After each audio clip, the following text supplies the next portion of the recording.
We are live. So awesome. Super excited about this interview, guys. Welcome back to our client spotlight interview. We have Robb Bailey with us right now. Dude, Robb, super pumped to have you, man, and to hear this story. You guys have been absolutely crushing it. I guess you were crushing it before you started working with us, but now you're super, super crushing it.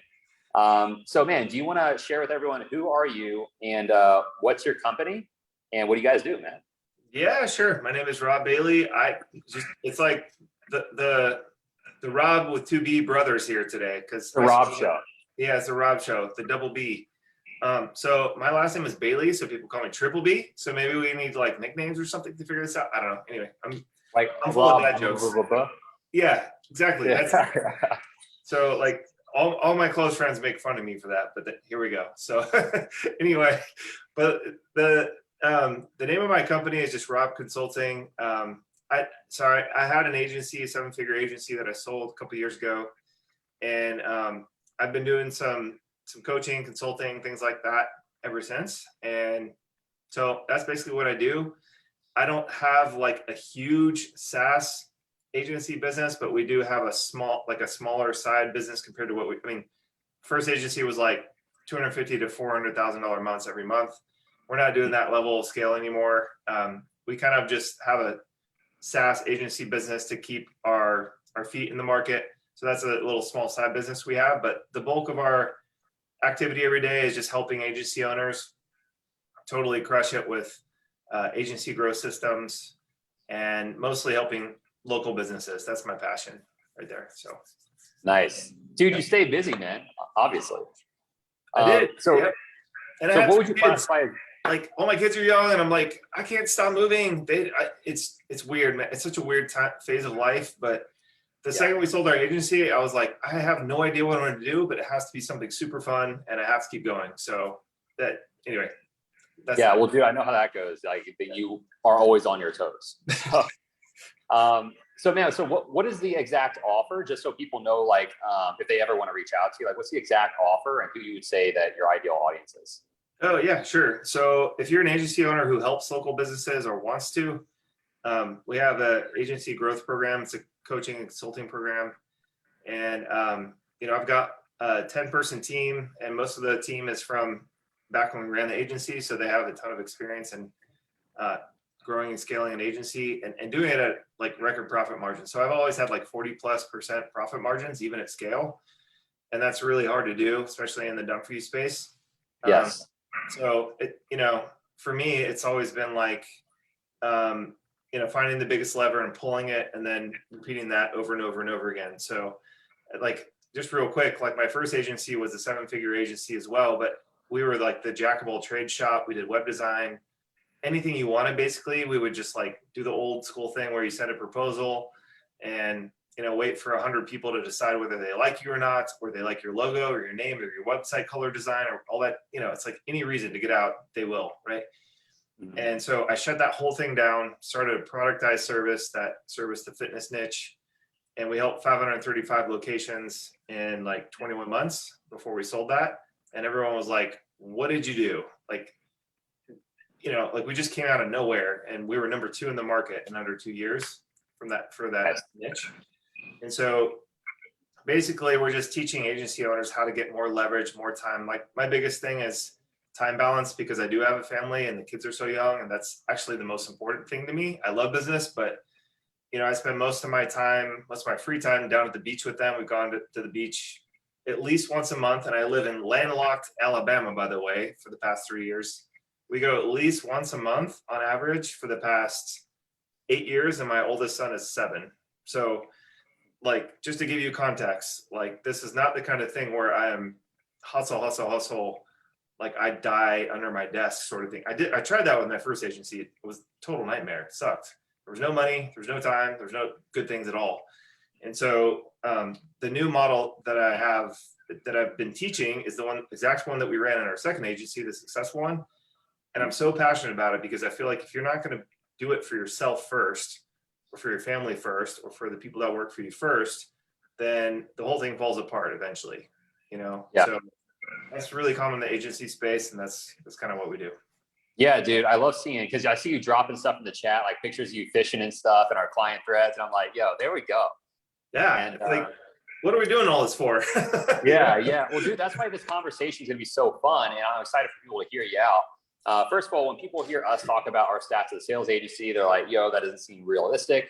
But you guys have duplicated it so fast, and you're a man of understanding the profit margins, like gross and net, and talking about your 40% the previous for the done for you. So I'd love to see that in your done with you. But anyway, so now you brought on setters, and you found an extra $120,000 in cash in the last 23 days, I believe it was. You've only spent actually less than $9,000 in ads. We put 9,000 in the title. So, dude, what was the challenge before you started working with us that made you want to try this out? Yeah, I mean, that's a great question. I mean, I think the short answer is that, so like I'm old, right? I'm bald, I'm gray. You know, like in this industry, I'm a freaking dinosaur. I'm 42 and I'm a family man. So I don't have the luxury of like taking every sales call, every phone call, doing the typical hustle thing. Like I did it for like a decade.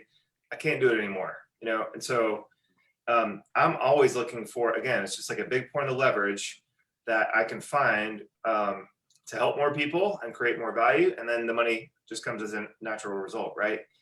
And so actually last year during COVID, I found out that I had cancer. I had, there's a picture on my Facebook page of this it's semi-gross, it's not terrible, but I had to get like a third of my lip removed from my lip all the way down to my chin because I had skin cancer and it was deeper than they thought. So I did not know that. Yeah, so I had to get that removed, and then I had chemo on the top of my head, and then I had a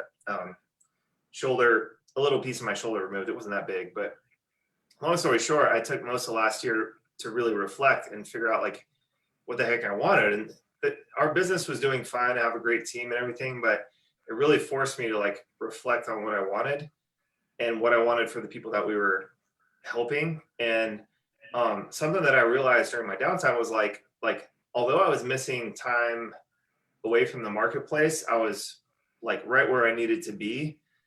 But when I came back, things had changed so fast because, you know, like the dynamics of the whole COVID thing and local businesses and online marketing and all that stuff, it was like daily almost, I felt like.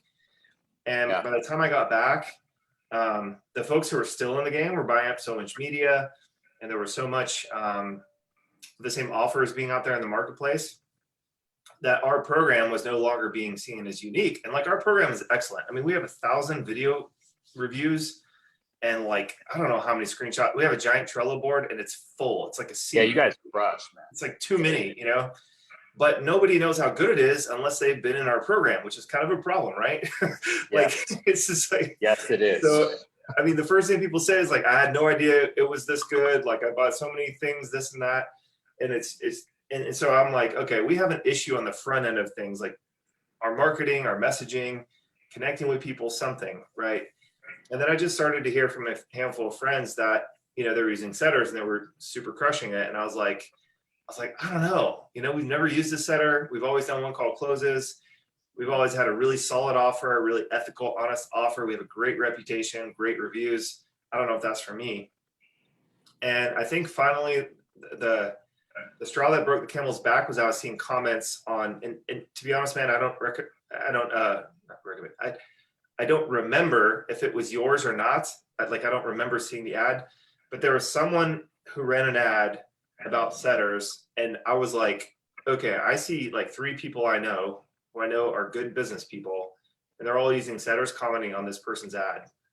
And I don't remember if that was yours or not, but when I got on the phone and I told you what we were after, you were like, dude, plug and play. Just do this. You're going to connect with more people. You're going to make more money. You could probably double your, you know. And you did. So it kind of over doubled it. It was like 100% or something. So yeah, that's just wild, man. I love that. Yeah. That's super. I think it's just a strategy. You know, it's like we've never implemented that strategy before. We were always just like cold traffic, because like people, this is very easy to look up. I'm a Sam Evans student and Billy Jean student, and they both teach kind of the same high ticket consulting funnel thing. And so all those leads that we never connected, that never made it past the application or onto the call, we just never mess with unless it was automated. And our setters now are having conversations that I never even got to have with these people who opted in. It's like, it was never the right time, or I'm on vacation or this or that, it's just really hard to stay in front of somebody, right? Yeah. So adding the setters was just like, oh, I've been following Rob for years. I just never, had the time or the money, but now I do. I'm like, yeah, I'd love to get on a call. And it's like, sometimes that happens at the beginning of the day. And by the end of the day, that person's in our program. Like that happened today, this morning, actually. So it's weird, man. For me, it's super weird. Cause like the setter, Well, you've been in the game a while, man. yeah, so like, it's like, well, we loved one call closes. We never triaged. We never did a 2-call close. We never did, we ditched proposals, and I was just like all in on the 1-call close thing. I was like, I'll spend as much as I can to get, enough people in. And that worked for a long time, but ad costs just, competition is just like, so it's like, what else are you going to do? And so I mean, I'm a believer now, long story short, man. I mean, the data is there and the strategy works. Dude, I think if you're in any sort of saturated niche at all right now, you have to add a setter. Dude, that's good advice. And it means a lot, dude, coming from you, that you've been in the game for so long and done so well. So I love seeing that this has been the outcome. What would you say was like the tool, the strategy, or the tactics specifically with having the setters that you would identify as like the big needle mover? Would it be the follow-up, or what else would you think it is? Yeah. So like, to be fair, like we're excellent at follow-up. That's what we do. Like in our program, we teach people how to really nail the follow-up game. So there was 2 things that changed for us. And so going from 1-step to 2-step allowed our setter to put better qualified appointments on the closer's calendar, right? Nice.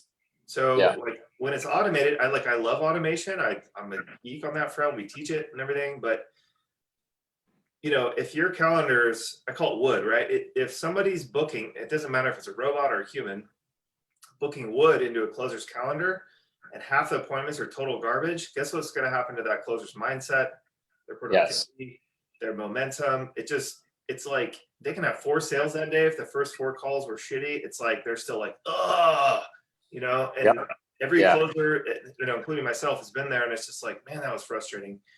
And so I think the thing there is that human touch and that human element, which is, again, is like what we teach as far as like in our program. We teach database reactivation. We teach to like touch the person manually to get the client's customer to show up to their location. That's what we teach, right? Yeah. But previously we weren't really doing that for our business. I mean, we sort of were, but not like in a systematic fashion. So that's the first thing, the system and the strategy to say, no, we're going to add a human touch to this, quickly triage them, both for our benefit and for theirs. It's like, okay, well, if you're not ready for this right now for whatever reason, let's put you in a long-term follow-up. We'll build our pipeline out for next month or next quarter, whatever. We'll hit you back. We'll get you ready then, right? So catching that fruit down the road is better than not catching it at all, right? And then the other thing is the tools. So like we're big high-level guys. We helped high-level launch the company. I've been their #1 affiliate since they started. I was in their beta program and helped them launch the company literally at a workshop of ours. And so we've had a lot of direct input on how they have crafted that tool. And so we've done a lot of custom things as far as building setter pipelines inside our internal CRM or internal pipeline to really maximize the setter's time so that they don't have to spend so much time filtering good conversations from bad. And so that's hot. Yeah, so like it is the tool and the strategy. You could totally just get by with the strategy, no problem. It's going to give you a bump. I have zero hedge in saying that, right? But I have a team who nerds out on this stuff, and we specialize in it. So they're like, "Oh my God, can we do this?" I'm like, "Yes, go." So that's it's both of those things. But I would suggest strategy first. Look at the tool second. That's really what it comes down to. That is really good advice. Well, first of all, if you're not even using a CRM, guys, and watching this, like, you need it, definitely need it. How's it been with collecting phone numbers on your opt-ins and ads?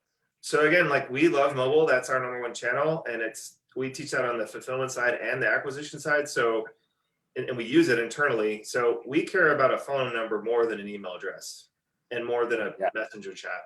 Reach it a little bit more, Rob. Preach it a little more. Yeah. So, all right, here's look at your home screen on your phone. Here's mine. I mean, look, Yeah. Right. what's the thing that's, I mean, there's multiple stuff on here that have a red dot, but which one do you think I'm going to click first? Yeah.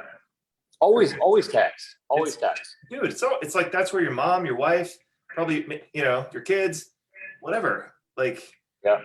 you know, the girl or boy you just DM'd, you know, you're going on a date with tonight. So it's the most intimate real estate on your phone, but it's also has to have the most amount of care. Like, it's like that whole Superman thing, like with great power comes great responsibility.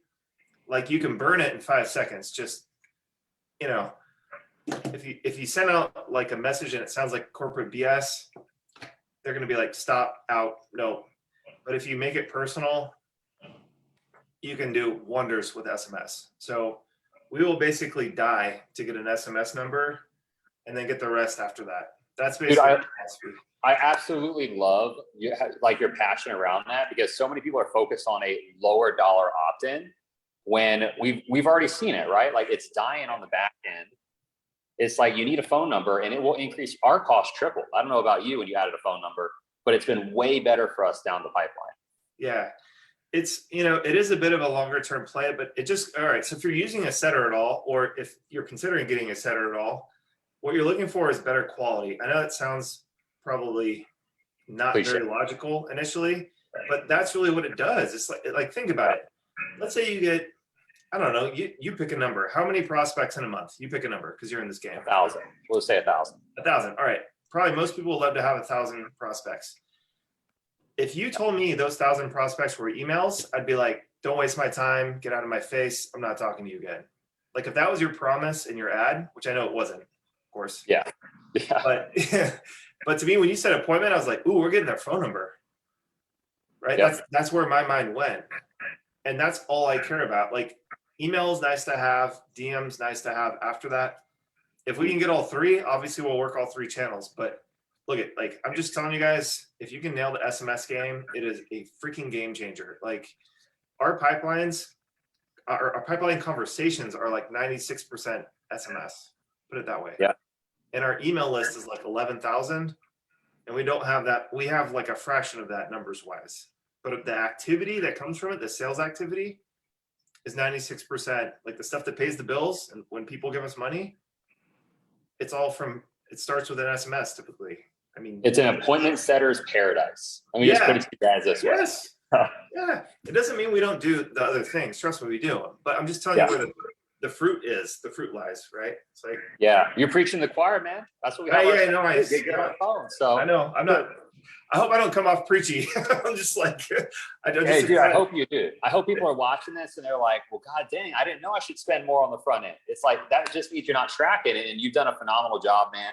It's been fun to watch you and your team just go crazy in the chat, the client thread. So it's been super fun, great energy. So how long did it take you to see a result when you first started?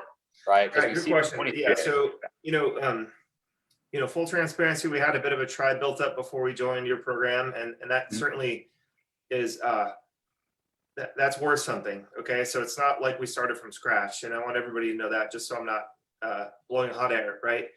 Yeah. But here's what happened after this. So we're almost to the end of, so 7 days away from the close of the month, or second full month using setters. And this month we've added 120,000 in revenue that the setters have been directly attributed to adding to our pipeline, meaning they set X amount of sets, our closer got on a certain amount of calls, and the closer closed those phone calls that the setters set themselves, right? The interesting thing though is we've, like, when I meet with my CPA, I have like a fractional CFO who I meet with once a month. He's like, look, Rob, you need to like spend 15 to 20% of your revenue on like ads. That's just the way it is nowadays. So like, I only spent like under $9,000 this month so far to add 120 in added cash collected. It's not even revenue, it's cash collected. Cash collected, yes. Yeah. Thank you for defining that. Well, yeah. Sorry, so that's important. So it's 120 grand collected, and then there's more on the back end on payment plans and things like that. But we've only spent, like, let's just call it $9,000, right, in ads. And so like, we just had our meeting. He's like, what are you doing? And like, how are you booking all this stuff? And I'm like, Well, we just put this new strategy in. It's finally clicking and everything's working. By finally, I mean it's like week 7. Like, Yep. yeah. So, but that's the cool thing is that not only are the setters working the fresh leads that come in from ads, which we need less of now because they're just filtering and qualifying those better and following up with people who might be good that just dropped out of the funnel for whatever reason. Lord knows, I got kids. There's a million reasons to drop out of a funnel, right? But in addition to that, they're going back to the people that are already in our pipeline. So that's like our Facebook group, our CRM, anybody who's bought from us before even, right? Repeat customers. They're just waking all those people up. They're having like meaningful conversations and helpful conversations with them. And that's just refilling our pipeline. So I would say like probably most of it is organic, but the activity from the organic just makes the ads work way better. Does that make sense? Yeah. So like when someone new comes in, there's all this excitement. Like we made a new welcome post last month. It's already got like 800 comments in the group because every time somebody joins the group, when we email our list or get a new person in from the ads or whatever, wherever it might be, it's like they join the excitement and it just kind of snowballs from there. So the setters are all over that stuff, man. It's working like crazy. Dude, I love it, man. So I know we're coming to the end of this here, and I would love to hear, who would you recommend us to? Who would you recommend the sales agency to? So I would recommend you to anyone who probably doesn't like, I wouldn't recommend doing this if you have 0 appointments, put it that way. And maybe that's, wrong to say, I don't know, but no, it's a good point. You need to learn to do it first if you don't have any predictability or traction at all, yeah. Which we have a separate program for that, but okay, cool. Who would you recommend like this? So you got that base covered. Yeah. But if you have any appointments in your agency or like whatever the business is, if you have a Facebook group with any activity at all, I would say a lot of people have a Facebook group that they're like, oh, it's kind of dead, or like there's nothing happening. Like they probably have one sitting around if they've been at this for any length of time, or they have a list sitting around, email, phones, whatever. I like to print out my past. So like for my first agency, I just printed out everyone that I invoiced ever and started dialing for dollars. And if they didn't need something from me, I just be like, do you recommend anyone who needs X, Y, and Z? This is what I'm doing now, right? So you have a list somewhere, whether it's in a Facebook group, in your old invoicing system, in your inbox. And if you don't have all that, you could go back to referrals, but you have a program for that. It's kind of a different bucket. But if you have any appointments at all that you're booking actively in your calendar or on your sales team's calendar and you're not doing setting, I would say that you're probably leaving money on the table in today's marketplace. Like, again, last year I kind of took a bit of a break from studying the crap out of all this stuff. The year before that probably wasn't as relevant. I feel like today, moving forward, it's probably going to be necessary. If you're in anything online related, I just, it's probably going to be like that. Yeah, that's a great if answer. you don't, that's cool. But I'm just telling you, like my guys are sitting there, like after your customer, like we're competitors, like we're squeezing more juice from the lemon than you are. So it's like, and by the way, profit goes up when you do that. So yeah. I love that, dude. So where can people find you if they want to work with you, man, or ask you questions about what you do? Yeah, so you can look me up on Facebook. It's Rob with 2 B's, and then my last name is Bailey. You can hit me up on my personal profile if you want, or we have a group that comes with a free course, and we teach you for free kind of what our programs are all about and sort of our overall strategy method. Some people make money from that free group on its own. Some people need a little more help, or some people just get really excited about it and call us up and say, our setters will hit you up and be like, hey, let me find out what's going on in your business, see if I can help you. That's exactly what will happen. But the group is just robbailey.com. So it's 3 B's in there, ROBBBAILEY.com. It's super nauseating. Get over it. /group, right? So robbailey.com/group. Don't ask Rob Quinn, ask Rob Bailey. Yes. It's just, it's really confusing. Both Robs. Both very attractive. So like, if you want to click on both of us, do what you got to do. Yeah, I only wish you were bald so we could just say we're bald, bearded, and badass. Because like I usually have a good beard going, and then we would just be like twinsies. But that's not. It's on its way. It's on its way. So But yo, guys, I'm gonna make this easier for everyone. I'll just take these links that Rob just said. I'll just include them if you're watching on Facebook or YouTube. I'll just include them in the description. Make it easy to go. So yeah, and like I have a small team. They're excellent. So like if you get in the group, my team is going to be the first one to message you. If you hit me on my personal profile, I'll get to you. You know, like I'm not sitting around all day, of course, but I'll probably ask you to go in the group anyway. It's just super resourceful. But I'm super approachable, guys. So if you need anything, let me know. Rob, I highly recommend if you're in like thinking about adding more revenue at a crazy profit margin fast, like go to Rob's team. They'll train you up. They'll even get on with your folks and just sit there and dial for dollars. Like we did that the first day. I think we came on with you guys, or the second or something. And my setters were like, "Oh my God." And my closers were like, "Oh my God." So that's like insane. Like to hear it, people on your team closing our folks or setting our folks like within 15 minutes. I'm just like, this is insane, dude. yeah, So, yeah, dude, yeah.